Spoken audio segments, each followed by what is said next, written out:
The first half of our introduction to Ezra began last week, and we took the time to look at the books of Ezra and Nehemiah from the distant view, and we discussed how there are aspects of the story of the return to Judah of many of the Jewish exiles that are startlingly parallel to the circumstances present within the modern church of the 21st century.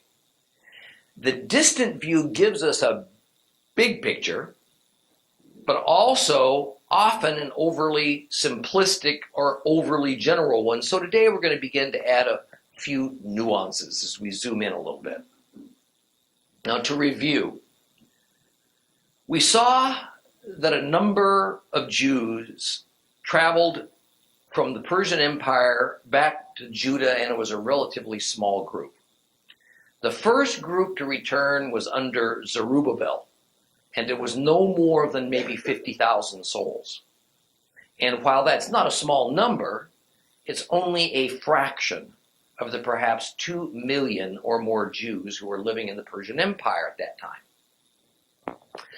Why do I think it was that many who elected to stay put? If we go back to a census that King David ordered in the 900s BC, it's recorded in the second book of Samuel, chapter 24, the Hebrew males capable of bearing arms that lived in Judah numbered 500,000.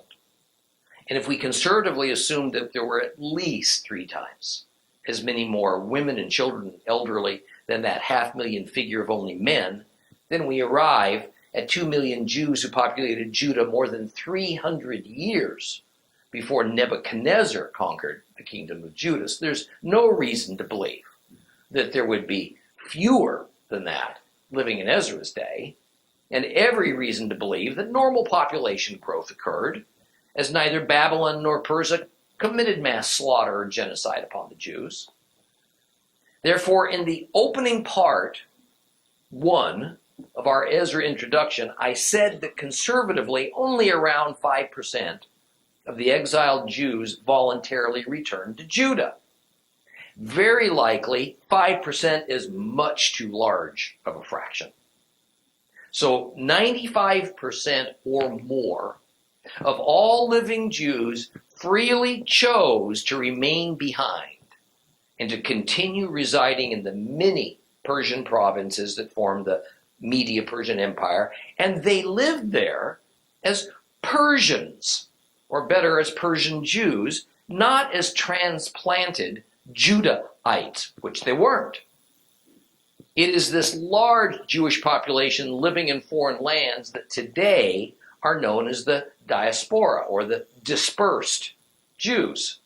Now, why didn't more return when they were given the liberty to do so? For most, Persia was home.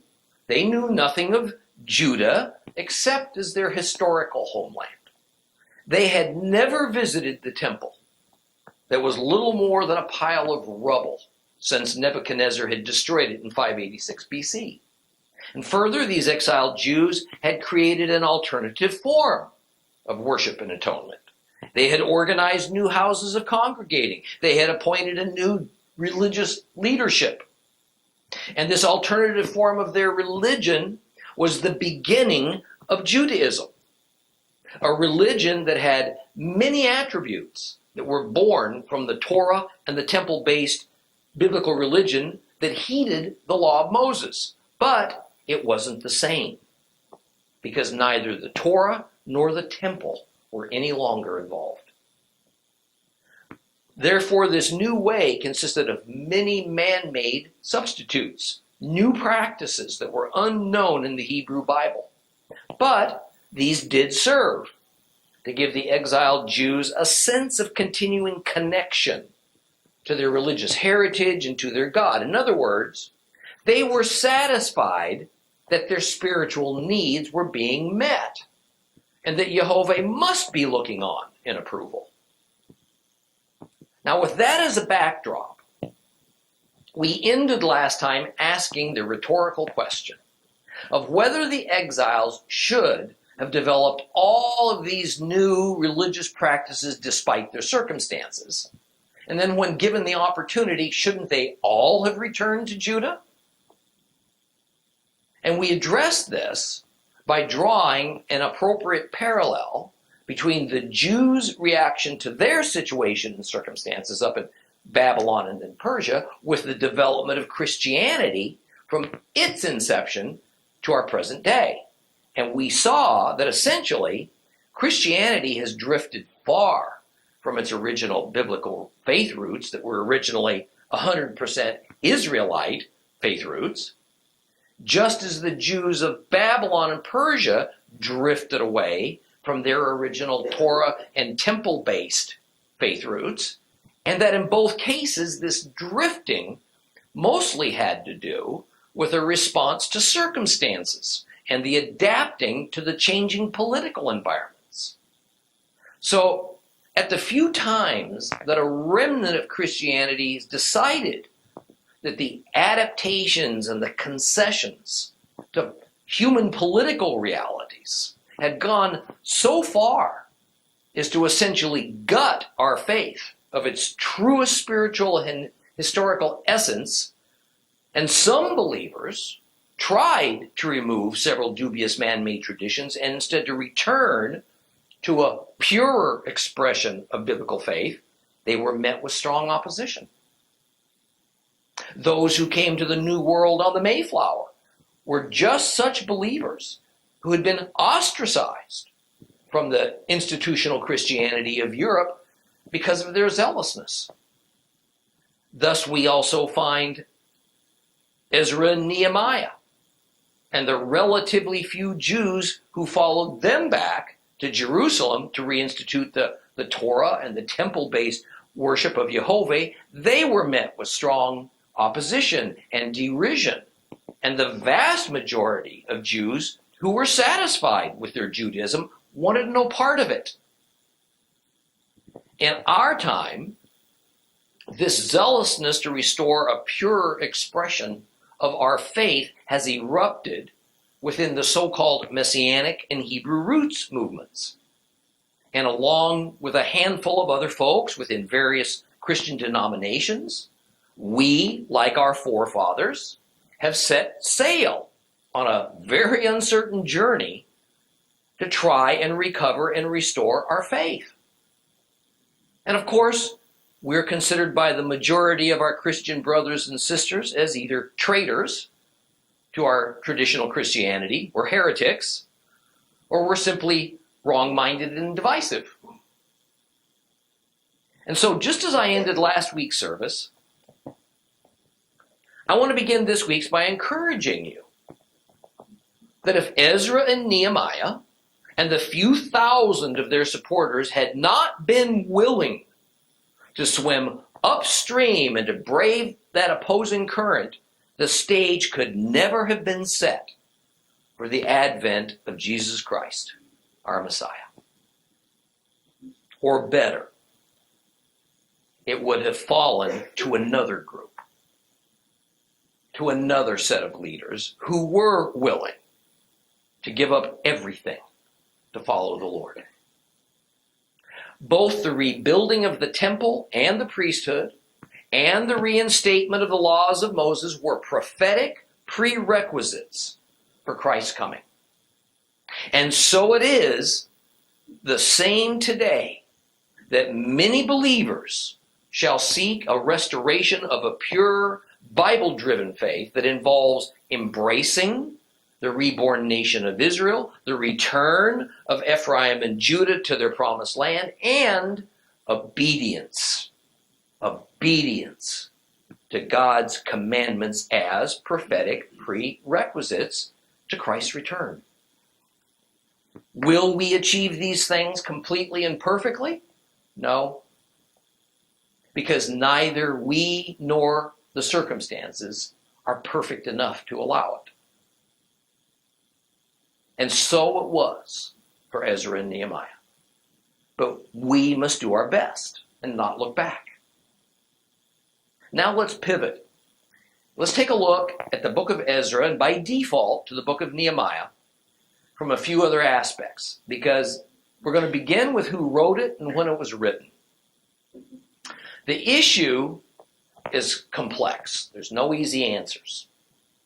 First, the book of Ezra in your Bible is not the only Ezra in existence. There is an apocalyptic book of Ezra that originated from an ancient Greek version of Ezra. And much like happened with the book of Esther, we find that the Greek version has some additions to it.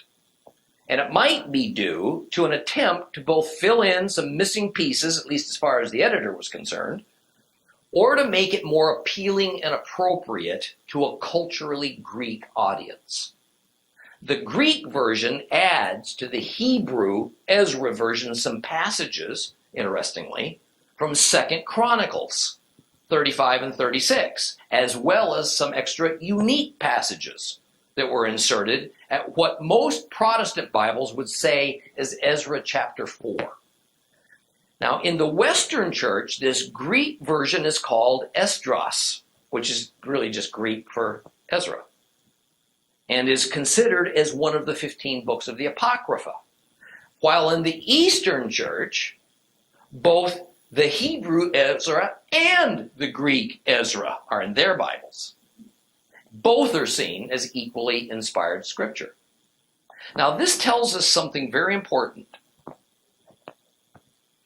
We discover that once the Jews were exiled from Judah, and they were living outside the Holy Land, and they were assimilating into new cultures, the heretofore carefully protected gates to the formation of the Bible, as written strictly by Hebrews, were flung open to foreign cultures. And we see that influence, particularly in the books of Daniel, Esther, Ezra, and Nehemiah. Daniel, for instance, had large portions written in Aramaic. That was the language of the Babylonian Chaldeans, of course, as well as Hebrew. Esther had sections written in Aramaic and Hebrew, but many Greek editions also found their way in. And Ezra and Nehemiah, we also find sections written in Aramaic, the Chaldean dialect, and Hebrew, and then sections of Greek added. So this makes matters quite difficult to kind of sort out which of the passages we can reasonably assert are original and which are later additions. Now, the Ezra that we find in the Old Testaments of Protestant Bibles is usually taken from the Hebrew Bible, but not always.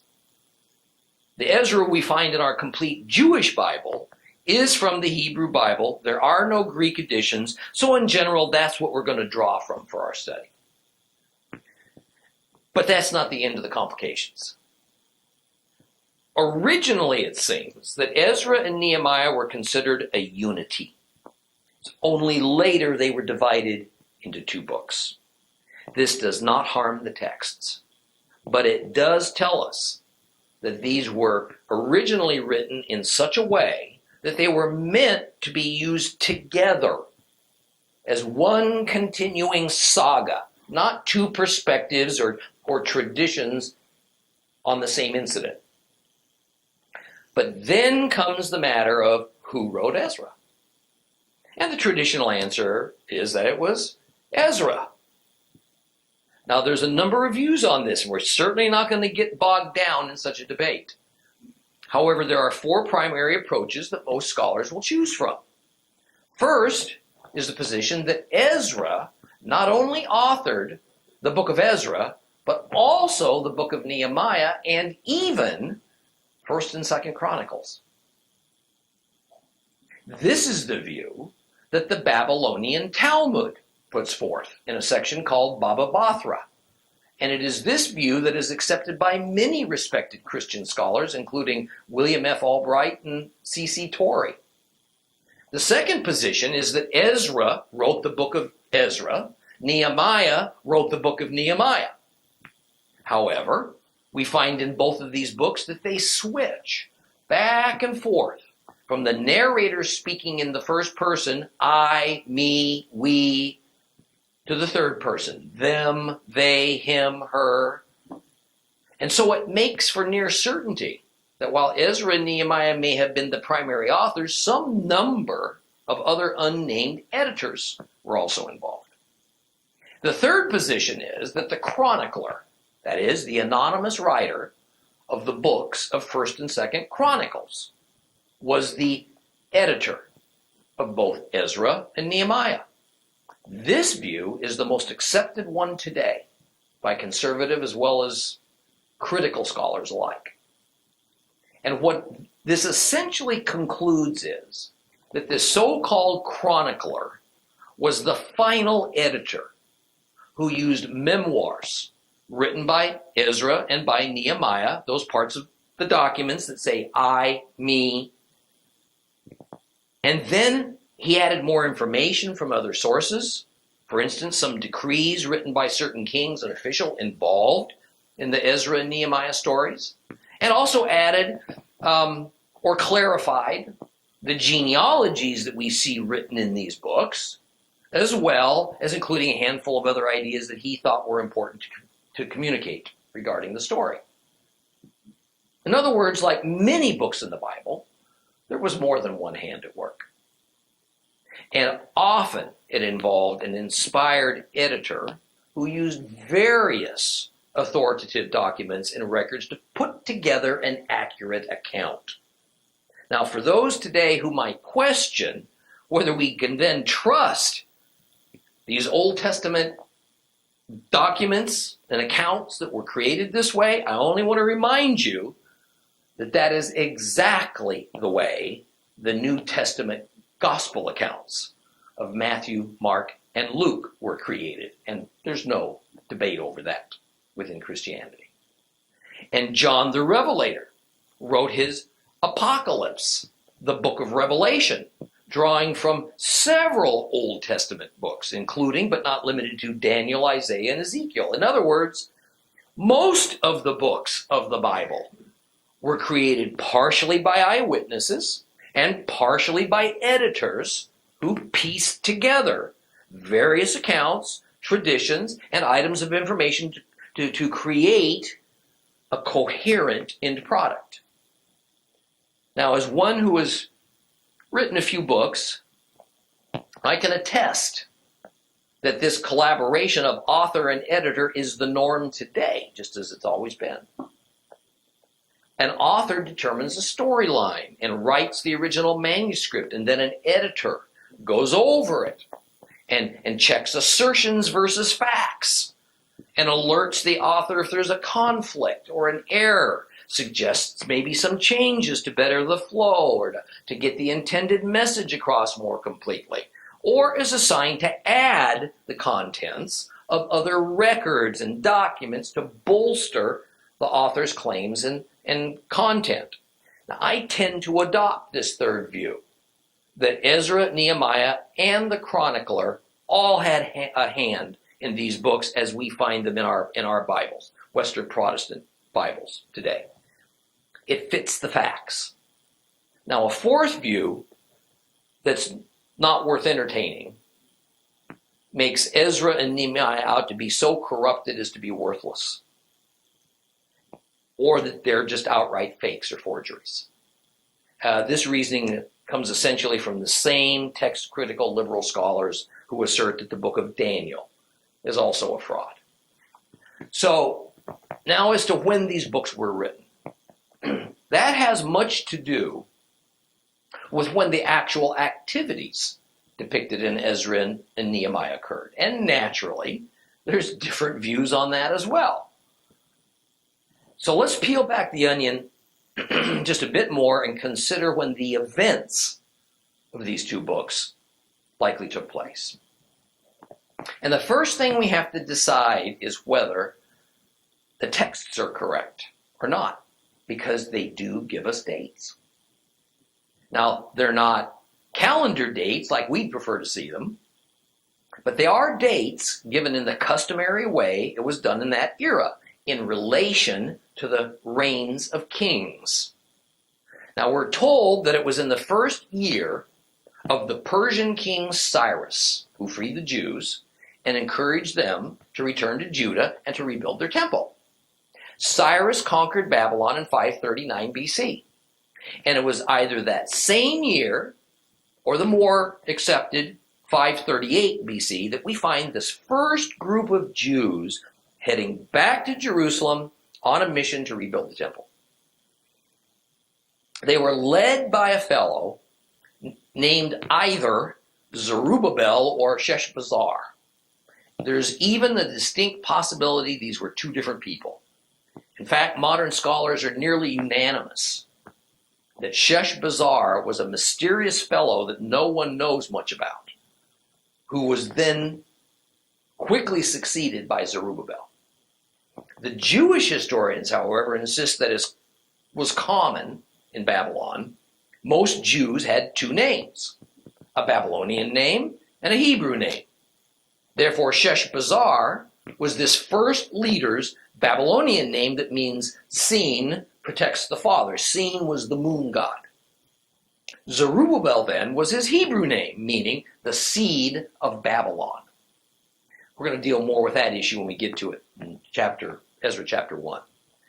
Well, when the Jewish exiles arrived back in Jerusalem, they immediately faced severe opposition by the Samaritans, or better, Sumerians, the residents of that political district called Samaria that was on Judah's northern border. And in time, the Jewish returnees began to rebuild the temple, but they were stopped by mounting political pressures coming from several directions.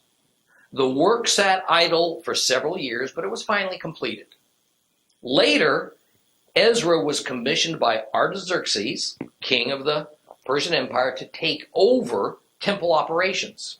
So Ezra arrived in Jerusalem with another delegation of Jewish returnees in 458 BC. So what we see is that there was 80 years between the very first group of Jews to go back to Judah and the Ezra group as they arrived back in Jerusalem. 80 years.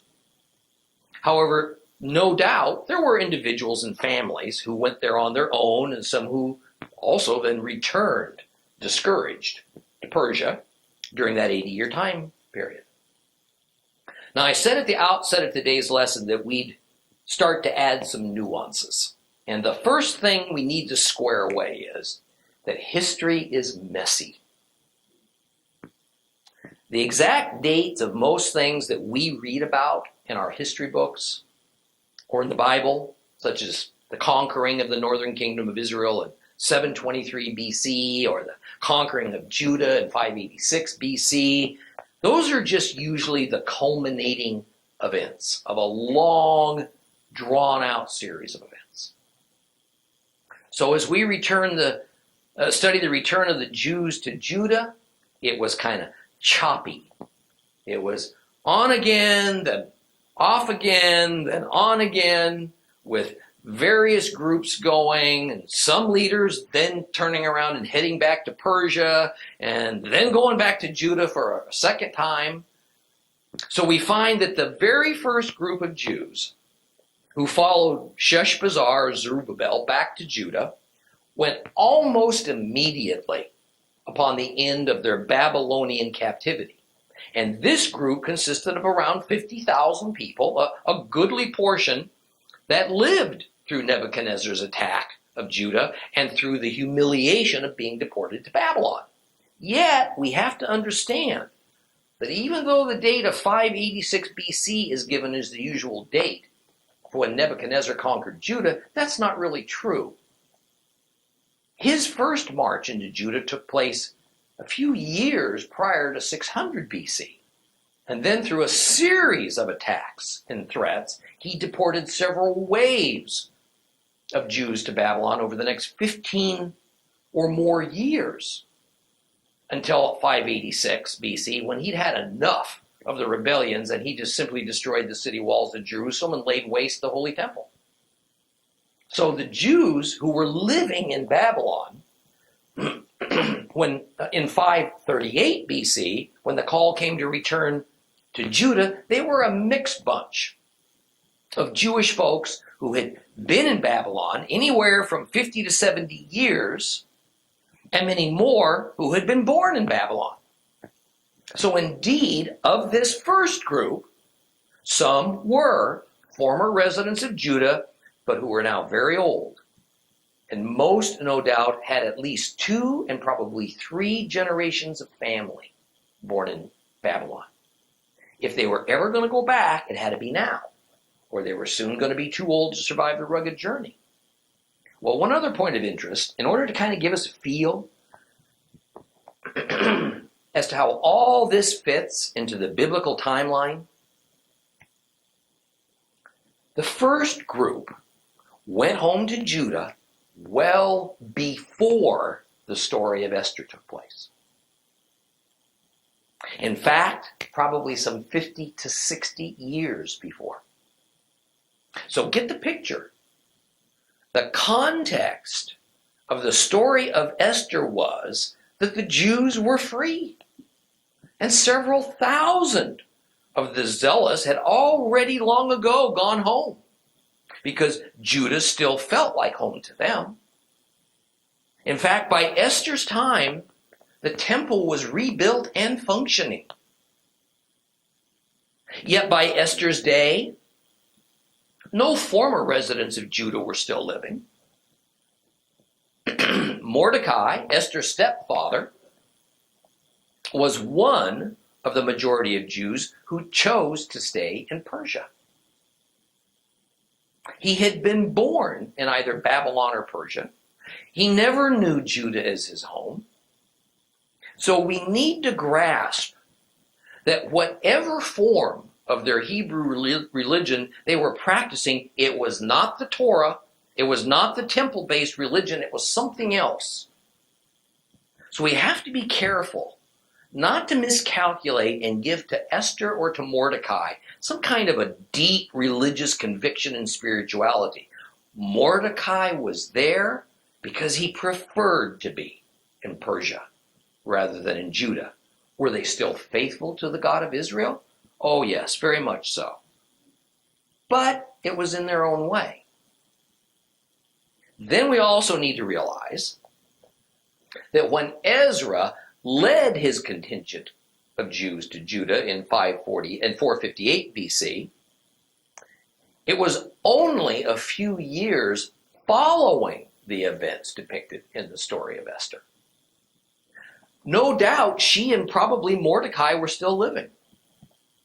Esther's husband, King Xerxes, had died very recently, and now his son, Artaxerxes, was king. And there's no reason to believe that Esther wasn't still royalty, even if she might not have been an influential queen. Did she ever return to Judah? Doesn't appear that she did. It's not hard to imagine she had no interest in going to a place she knew nothing of, Judah. A place that was still largely a shambles. Judah belonged to her great-grandparents. But as of now, it was just a minor Persian province, one of 127 provinces or districts, and it was not a prosperous one. Now, as we study Ezra, we will learn that the temple was completed in 516 or 515 BC, some 57 or 58 years before Ezra's arrival to Judah. Ezra's goal would be to straighten out what he saw as improper temple services and to reinstitute the law of Moses as the law of the land, and that it would apply to the commoners and to the priests. But the all-important defensive walls around the city of Jerusalem were still not rebuilt. And that is what Nehemiah would come to accomplish. The importance of the city walls being reconstructed cannot be overstated. Jerusalem was vulnerable to attack. People didn't feel safe without those walls. And until those walls were rebuilt, Jerusalem and so Judah would not grow and thrive again. However, not all would see it this way. Judah's neighbors, other districts of the Persian Empire, saw rebuilt walls as a threat. It might enable Jerusalem to once again become strong and then ultimately allow them to rebel. However, there are some date discrepancies, and a few noted scholars say that the temple wasn't completed until 350 BC because Ezra didn't come until much later than tradition tells us and that the Bible tells us. Rather, they say, he did not come to Judah until 398 BC, and this is because the Bible contains a severe scribal error. Our Bibles say it was under King Artaxerxes, Xerxes' son, that Ezra went to Judah. But this group of scholars says no, it was Artaxerxes II. And there were two more Persian kings who reigned in between Artaxerxes and Artaxerxes II. Under this view, Nehemiah actually came to Jerusalem before Ezra arrived, even though the plain reading of the text says otherwise. And almost all of this assumption has to do with the mention of a certain person's name in the book of Ezra in chapter 10. Yochanan, son of Eliashaph. But in Nehemiah, Yochanan is called the grandson of Eliashaph. And an ancient document found in Elephantine, Egypt, a place with a large Jewish community, says that there was a high priest in Judah named Yochanan around 400 BC, and that this must be the same Yochanan that we read about in Ezra and Nehemiah, so that drastically alters the timeline. Now, as you can imagine, I don't give this much credence, as there are many Yochanans in Judah, because it was such a common name. And high priests and kings and governors and others tended to pass along a favored family name to the next generation. So, we're going to go with the earlier, more traditional dates as written in the Bible text, as opposed to taking some obscure names out of context and then using them to try to recreate a whole new timeline, something that scholars seeking to make a splash sometimes try to do. So, our timeline is what you see here on this chart. It is that the first wave of Jewish returnees to Judah was in 538 BC. That's about 50 years after the destruction of the temple by Nebuchadnezzar. The temple reconstruction was completed in 515 BC. Then Ezra went with his group, a much smaller group than the first group, in 458 BC. Then Nehemiah arrived in Jerusalem in 445 BC as the governor of Judah. So from the first group of exiles to return to Judah to when Nehemiah would show up, almost a century passed. Very long time. Now, it's always important when studying the Bible, Old Testament or New, to understand not only the life and the political context within the Holy Land, but also outside of it.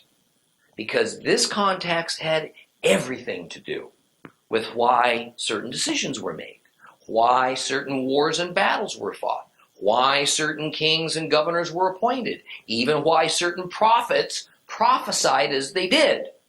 In the time of Ezra and Nehemiah, the prophets Haggai and Zechariah were front and center. And they spoke directly to the reestablishment of the temple and reinstitution of the law of Moses in Judah. And we will, at the appropriate time, read much of what they wrote. Because from these, we get a far more spiritual viewpoint than the mostly historical and political viewpoints of Ezra and Nehemiah. That said, there is the theme of a reactivated, covenant relationship between God and his people woven throughout especially the personal memoir portions of Ezra and Nehemiah. Now, even though it was Haggai and Zechariah who prophesied during the Ezra and Nehemiah eras, it was the prophet Jeremiah who was the greatest. He brought the greatest influence on the understanding of the importance of the covenants of Abraham and Moses as that point of binding together Jehovah with Israel. Jeremiah is thought to have died in the same year that Nebuchadnezzar destroyed the temple, 586 BC, something that Jeremiah had prophesied, and it resulted in his imprisonment for a time. Nevertheless, the exile had begun more than 15 years earlier with the first waves of Jewish deportees to Babylon. So Jeremiah can rightly be included as one of the prophets of the Babylonian exile. Now, Jeremiah's understanding of the covenant relationship, especially the Abrahamic covenant, centered on the nature of that covenant as a divine promise. Thus, despite their circumstances as captives in Babylon, this gave expectation to a release in time, and thus an assurance that the Jews would survive and they would return to their homeland. Now, because the Jews had such difficult circumstances while in exile in Babylon that it led to their essentially establishing a new version of the Hebrew religion, one that would evolve into Judaism, it became obvious to folks like Ezra this problem has to be remedied. Ezra was among the few who recognized that living the redeemed life according to the terms of the covenants that God made with Israel, that was the key ingredient to the prophecies of a glorious kingdom of God being established worldwide with Israel and the Israelites at the center of it. The diaspora Jews certainly maintained a stated allegiance to the God of Israel, but they were in no wise living up to the terms of that covenant, even though they obviously felt that their newly invented worship practices and observances ought to suffice. Ezra knew otherwise, so he passionately urged his fellow Jews, return, take up the true Torah and temple-based religion once again. Thus, it would not be until many years after the temple was rebuilt that Ezra entered the picture. His goal, therefore, was to complete the temple only in the sense of completing or perfecting its services. He came with the authority to reform the priesthood such that it scrupulously followed the priestly code as contained in the laws of Moses. Now remember, as we discussed in the first half of our introduction to Ezra last week, those who returned to Judah consciously and subconsciously took their Judaism born in Babylon back with them. And it became woven into the behavior and observances of both the lay Jews and the priesthood. And the greatest proof of this is the fact that the synagogue system was eventually brought to Israel to work alongside the temple. And nothing of the sort was envisioned in the Torah. Now, to complete our introduction, let's get a very quick lay of the land. Judah was a district or a province that was part of a larger political district called a satrapy. Now we'll speak of this more as we journey through Ezra, but I want to prepare you for it now so that it isn't confusing, and it really isn't.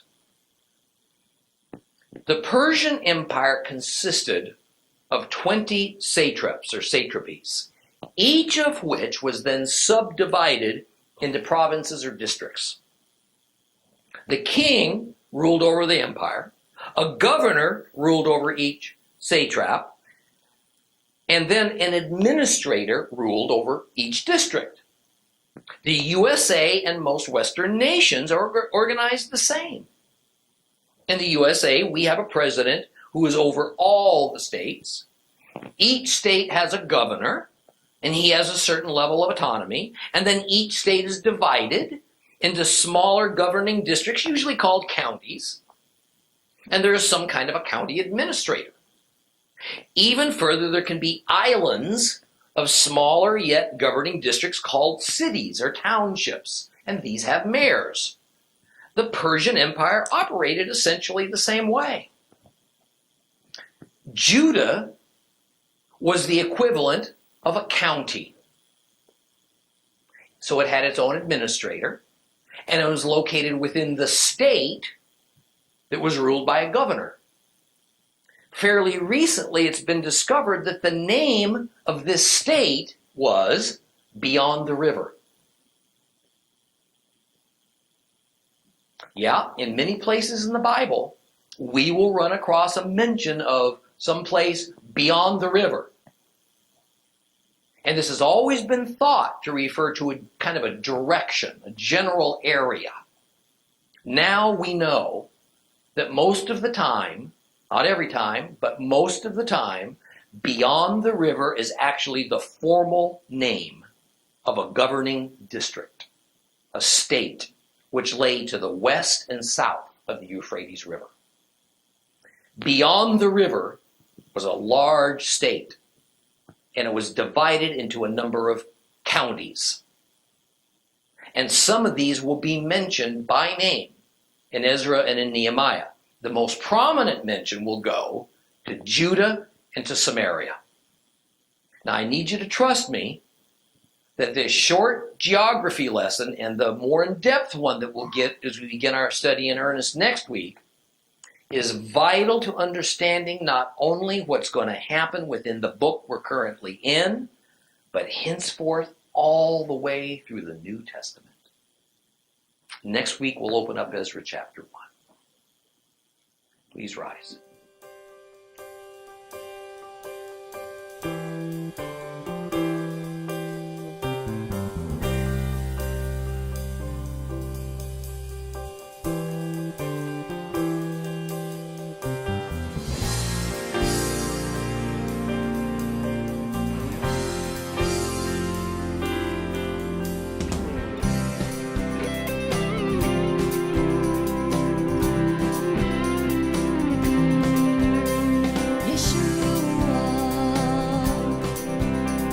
Yeshua,